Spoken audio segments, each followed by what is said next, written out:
L'échange que vous allez entendre est un entretien épistémique. Il s'agit d'une conversation asymétrique dans laquelle on s'intéresse à notre interlocuteur en lui posant des questions. Au travers de celle-ci, nous cherchons à comprendre les raisons qui motivent son avis. L'objectif principal de cette forme de conversation est de passer un moment agréable et mutuellement enrichissant. Salut frère Adéon, comment ça va? Ça va toi? Ça va, ça va. J'espère qu'il n'y a pas trop d'écho, j'ai dû enlever mes écouteurs qui étaient en fin de batterie. Non, ça va. Ok, parfait. Alors, du coup, tu as voulu monter pour t'exprimer. Donc, je t'écoute. Quelle est ton affirmation sur le sujet? Mais disons que l'astrologie et les arts divinatoires pour moi, c'est, je vais dire, plus ou moins du bullshit dans le sens où tout ce qui est horoscope et ainsi de suite, ce n'est pas, c'est beaucoup de messages faits dans le sens large, mais qui n'ont comment on veut dire, ça ne veut rien dire en fait ce message. C'est-à-dire qu'on peut reprendre le message qui est donné et le tourner dans le sens qu'on veut et y trouver la réponse en disant ah oui c'est bien passé ça sur ma journée, parce que le message est tellement vague qu'on peut dire, quand on te dit sur une journée oui vous allez avoir une bonne nouvelle sur la journée, on a forcément sur une journée une bonne nouvelle, même si la journée est pourrie on a toujours une bonne nouvelle. D'accord. Donc, si je comprends bien, pour toi c'est du bullshit, notamment parce qu'on peut faire dire ce qu'on veut à ces arts divinatoires à ces messages, oui. Par contre, ce que j'ai déjà remarqué, c'est assez particulier, c'est que on parle toujours des comment de ce que ça s'appelle, on est Lion, on est notre signe astrologique, et si on remet en comparaison plus ou moins la période de l'année qui est liée, si on peut remarquer, et je pense que c'est lié un peu à des observations que nos ancêtres ont fait en disant tiens, en général, c'est les personnes qui naissent dans telle ou telle période ont tendance à être plus actives ou moins actives, c'est-à-dire ceux qui naissent en plein milieu de l'été ont tendance à être plus actifs que les autres parce qu'ils sont nés en période chaude. J'en ai déjà discuté avec 2-3 personnes qui m'ont dit c'est pas bête comme réflexion, mais non, ça reste à prouver. Est-ce que tous ces symboles, tout ça, sont devenus d'observation de l'être humain et qu'ils ont essayé d'y mettre une interprétation, c'est possible. Mais rien scientifiquement n'est prouvé. Si je comprends bien, j'ai un peu l'impression, mais je suis juste pour m'assurer que j'ai bien compris, j'ai un peu l'impression que ce que tu dis, c'est que en fait les gens qui ont conçu, on va dire, qui ont associé des personnalités au signe astrologique, ont en fait associé des stéréotypes liés à la saisonnalité du signe, c'est ça? C'est-à-dire l'été, le climat est plus propice à l'activité, etc. Donc les gens qui sont nés l'été sont plus actifs ou ce genre de choses, c'est ça? Souvent en faisant une observation en disant bah tiens, on voit que plus souvent ces gens-là sont plus donc ils ont tiré des conclusions en faisant comme une sorte de pourcentage donc d'études quoi, sans en faire une particulièrement quoi. Comme on sait par exemple de dire bah tiens telle période, il faut regarder ça par rapport aux ancêtres qui disaient tiens, telle période, si on plante un arbre à tel moment, il va plus facilement prendre racine, patati patata, et ce sont des trucs ancestraux on n'arrive pas particulièrement prouver, mais qui ne sont pas non plus faux, quoi. C'est un petit peu. D'accord. Selon toi, c'est pas complètement faux ces choses-là, si je comprends bien, c'est ça? C'est plutôt des observations liées à la vie humaine, ainsi de suite. Et non, parler de science, ce serait franchement. C'est là où je fais la grosse différence, que ce n'est pas une science. Une science se base sur des faits, avec des preuves, des théories, preuves, ainsi de suite, et où on dit ben voilà, cette théorie-là fait consensus jusqu'au moment où on arrive à prouver que c'est faux ou qu'on trouve quelque chose qui la renforce aussi, qui l'affirme ou l'infirme. Donc, et du coup pour toi, est-ce qu'aujourd'hui est-ce que tu sais si aujourd'hui la science s'est prononcée sur la question de l'association entre les périodes de l'année de naissance et le tempérament, on va dire? La science en elle-même, sans doute pas, je ne pense pas, j'en ai jamais réellement entendu parler. Par contre, au niveau les études de tous ceux qui sont psychologues et genre de trucs, en général, ont tendance à s'y référer quand même parfois quand ils discutent avec un patient. Parfois, pas dans ce que ça tend, mais parce qu'ils y sont forcés, parce que certaines personnes, durant un entretien médical, peuvent dire, oui, mais moi, je suis ici, et ça veut déjà dire que cette personne attache beaucoup d'importance à son horoscope, parce que ça veut dire qu'il fonctionne sur un stéréotype. Et là, ça devient absolument un problème, enfin, un problème ou une solution pour comprendre la personne, comment elle fonctionne. D'accord, donc si je comprends bien, j'ai un peu l'impression que ce que tu dis, c'est que euh, les psychologues vont éventuellement se référer à cela parce que les gens eux-mêmes s'y réfèrent, c'est ça? Leurs patients Exactement, s'y parce que réfèrent. ça veut dire cette personne, tiens, c'est, écoute John, quand tu te présentes devant un médecin et que tu dis, voilà, je suis pas trop bien dans ma tête, tu vas chez un neuropsychiatre ou un psychologue, je suis pas trop bien dans ma tête, je sais pas trop, le boulot ça va pas, il y a ça, comme fait. Ouais, il va dire, ok, si t'arrives, ouais, mais il faut faire attention, je suis dans ma mauvaise période, en plus je suis né sous le signe de Vénus, patati Mhm. patata, et le gars il va se dire, ouais, ok, il aurait faire déjà c'est un signe de valeur de dire voilà, on sait à quoi il se base beaucoup sur le ressenti et pas des faits quoi. D'accord, d'accord. Ah oui, d'accord, je comprends. Donc pour toi, en fait, le fait qu'un patient euh, le fait qu'un patient qui se réfère à des notions d'astrologie, de choses comme ça, Ben, pour dit que parler de lui-même dans le cadre d'une consultation, c'est une information pour le thérapeute, c'est ça? oui c'est ça. D'accord. C'est comprendre une manière du fonctionnement de la personne. Et pour soigner quelqu'un, il faut comprendre son fonctionnement aussi. D'accord. Est-ce que tu penses que dans l'hémisphère sud, c'est la même chose? Moi, je pense que l'humanité a toujours comment été un petit peu comment lié cette interprétation des astres. Donc, quand on regarde, on a qu'à regarder les civilisations mayas, aztèques et ainsi de suite. Il y avait quand même un énorme lien calendrier solaire qui était aussi dans l'astronomie. J'insiste bien sur le N. Mais ils avaient quand même aussi leur divinité, leur créature. Donc, comment je ne suis pas spécialiste là-dedans, mais je sais qu'ils avaient leur manière d'interpréter leur propre comment culture et interprétation de la psyché humaine. Donc, oui, ils devaient sans doute avoir un système similaire, quoi. D'accord, d'accord. Je posais cette question-là parce que, comme dans l'hémisphère sud, les saisons sont inversées. Du coup, je voulais savoir si, Mais selon toi, c'est un si les saisons référentiel sont similaire ou...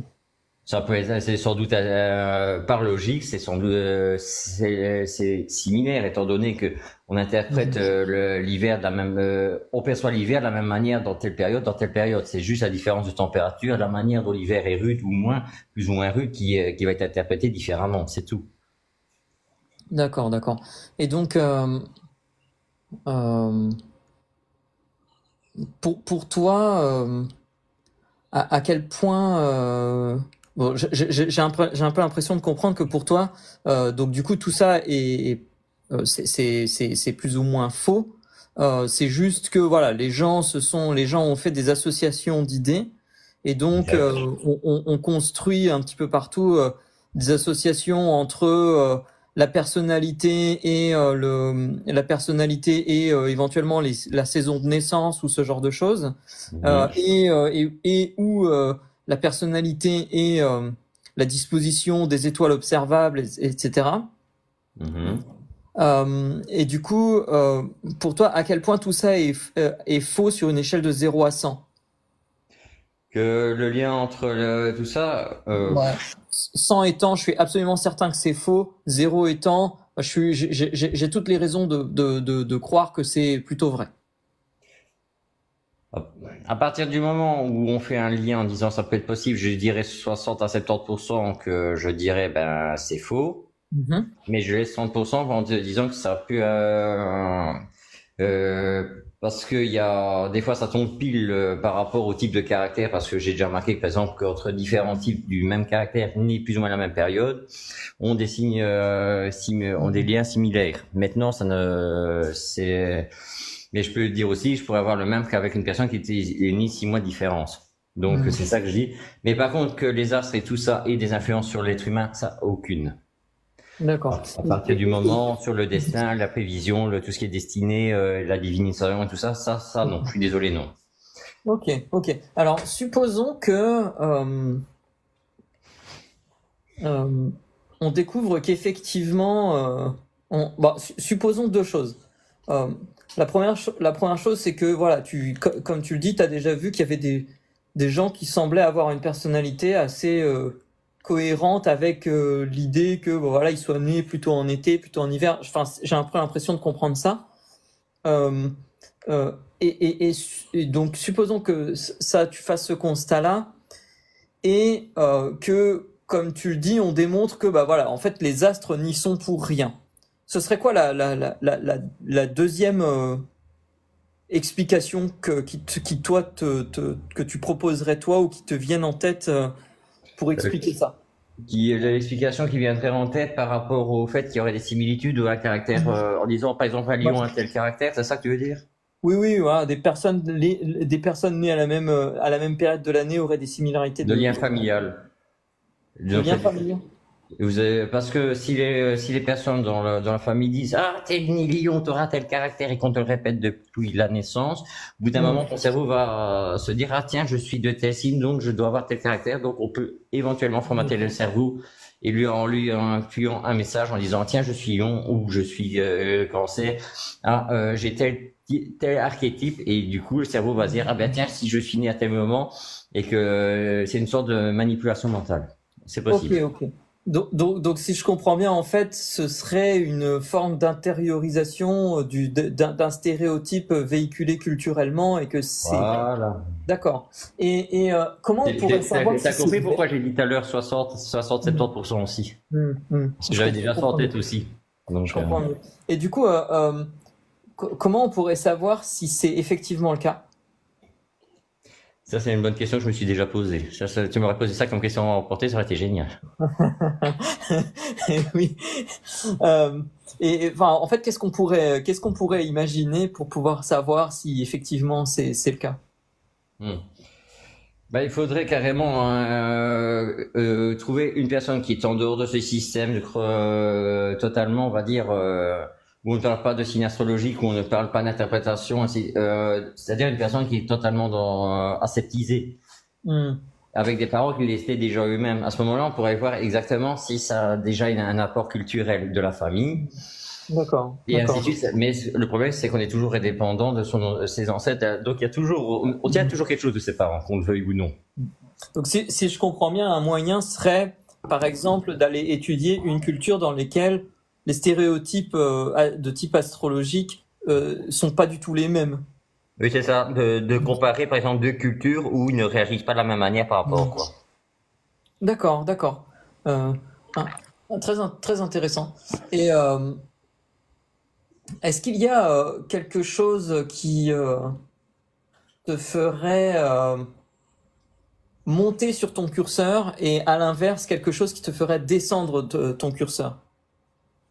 Par rapport à ce que j'ai dit.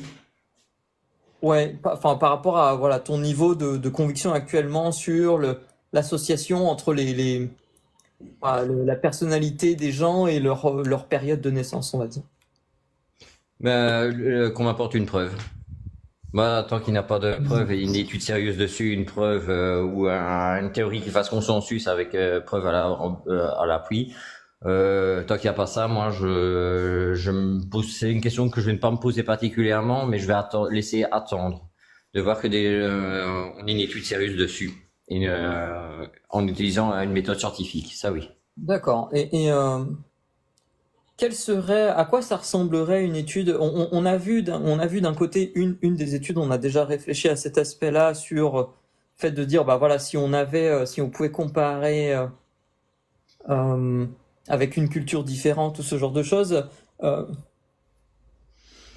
quel genre d'études ou de preuves solides? Une étude culturelle à travers tout le multiculturel, c'est-à-dire essayer de voir par rapport à chaque type je vais dire de nation, je vais pas dire d'ethnie, j'aime pas ce terme du tout non plus, c'est plutôt de courant culturel, c'est-à-dire européen, plutôt courant de pensée asiatique, voir comment eux perçoivent par exemple leur calendrier chinois, ainsi de suite. De voir par rapport exactement comment se comporte ainsi de suite, et faire une étude là-dedans, voir s'il y a des liens, des causes à effet, ou ce genre de trucs, ou des liens ténus, ou voir il y a des parallèles entre chaque culture ou chaque origine géographique. Parce que quand je dis catégorie géographique, je parle uniquement pour les lieux de résidence, hein. Donc, la culture, que ça pourrait être intéressant comme étude. D'accord. Et du coup, ce genre d'étude, si elle était faite suivant les résultats, ça t'amènerait à plus croire à ta propre position ou à moins croire à ta propre position? Ou est-ce que pour baisser dans ton adhésion à ta position actuelle, il faudrait d'autres types d'études? Enfin voilà, ce genre d'études, ça te ferait bouger ton curseur des deux côtés ou juste d'un côté, il faudrait autre chose pour le bouger de l'autre côté? C'est-à-dire qu'il faudrait qu'on considère exactement une étude culturelle sérieuse pour voir vraiment si je perçois bien les choses ou pas. Oui, en effet. Donc ça pourrait faire fluctuer mon curseur. Mais tout ce que je sais, c'est que la divination et dire qu'il va se passer ça, c'est de la vaste blague. D'accord. Donc, oui, Moi, c'est les causes et les interprétations humaines, le côté aléatoire des événements et la prédiction des événements. Pour moi, ça relève plus de la psychologie, de dire les bonnes paroles pour soutenir une personne moralement, en train de dire, tu vois, ça va bien se passer, je t'écoute. Le besoin d'écoute, c'est ni plus ni moins, c'est un travail de psychologue plus qu'autre chose, quoi. D'accord. Donc si je comprends bien, en fait, pour toi, il y a vraiment deux aspects. Il y a un aspect qui est de la prétention de ces pratiques à pouvoir prédire des événements qui pour toi est complètement fausse. Oui.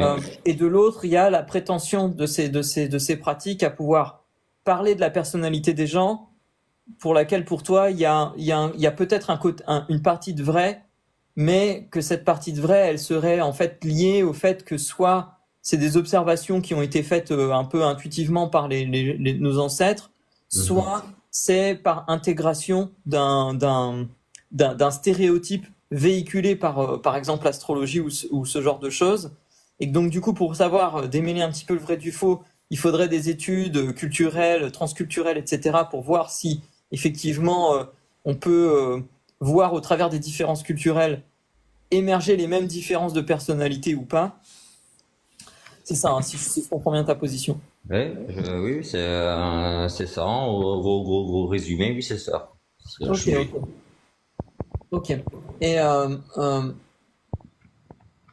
est-ce qu'il y a quelque chose qui pourrait te faire totalement réviser ta position ou un petit peu réviser ta position? Je vais peut-être être moins fort dans mon affirmation, dans ma question, concernant la capacité de prédiction. Puisque voilà, tu disais voilà, pour la personnalité, on a vu un petit peu les différents aspects du raisonnement, et pour la question de la prédiction, est-ce que qui pour toi est complètement bullshit, on va dire, est-ce qu'il y a quelque chose qui te ferait bouger ton curseur là-dedans? Pas grand-chose, bien que je tienne en compte les statistiques, les probabilités qui permettent de comprendre et peut-être prévoir une réaction plus ou moins d'une chose au niveau humain, parce qu'on sait plus ou moins quand on connaît la personne, savoir comment plus ou moins elle va réagir. Que les gens fonctionnent parfois comme des robots, donc tu sais très bien que si tu agis comme ça, en général, cette personne va se faire foutre en rogne. Ou ça va la calmer ou genre de truc, mais sinon et là il faut vraiment connaître la personne en face ou connaître la psychologie de la personne en face. Sinon moi par contre niveau pour prédire un fait totalement aléatoire sur la journée, non, il y a rien qui me ferait changer à ce niveau-là. Il y a rien qui te ferait changer. Et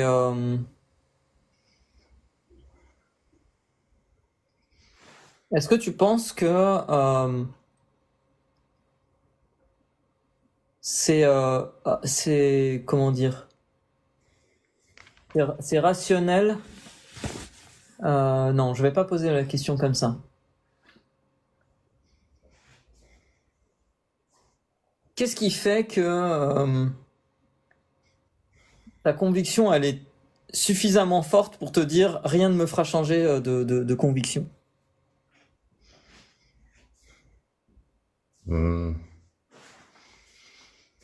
Peut-être à force d'analyse de comment de tenir compte de tout ce qui est probabilité, comment d'analyser la manière dont réagissent les gens, de voir comment ils pensent, ainsi de suite, ou du moins d'être en contact avec les gens, comme je suis tout le temps en contact avec eux.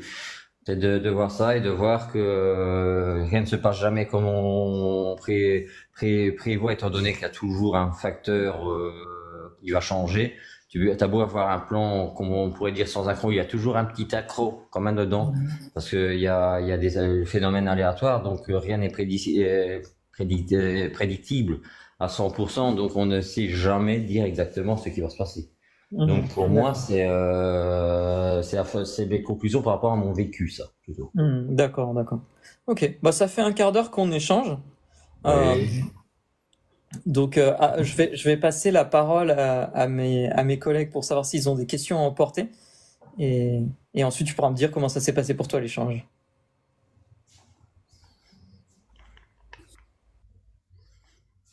Perso, je n'ai pas de questions à emporter. Moi, c'est une question que j'aime bien poser en général quand une personne me dit rien ne me ferait changer d'avis.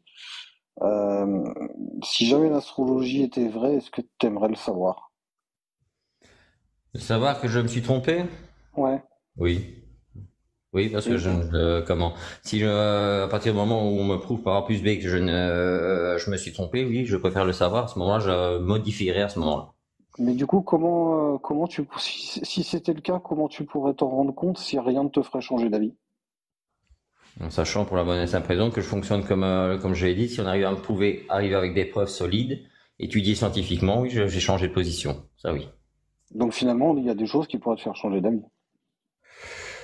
Oui, mais vu la manière dont était posée la question, j'avais perçu d'une autre manière.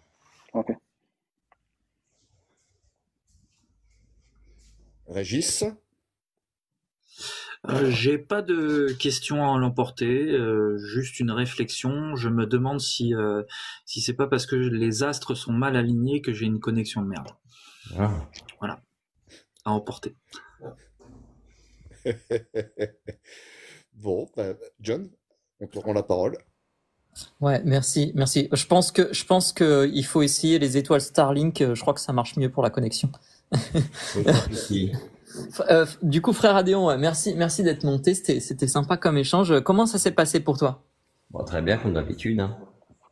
Ça a été, ouais. Est-ce que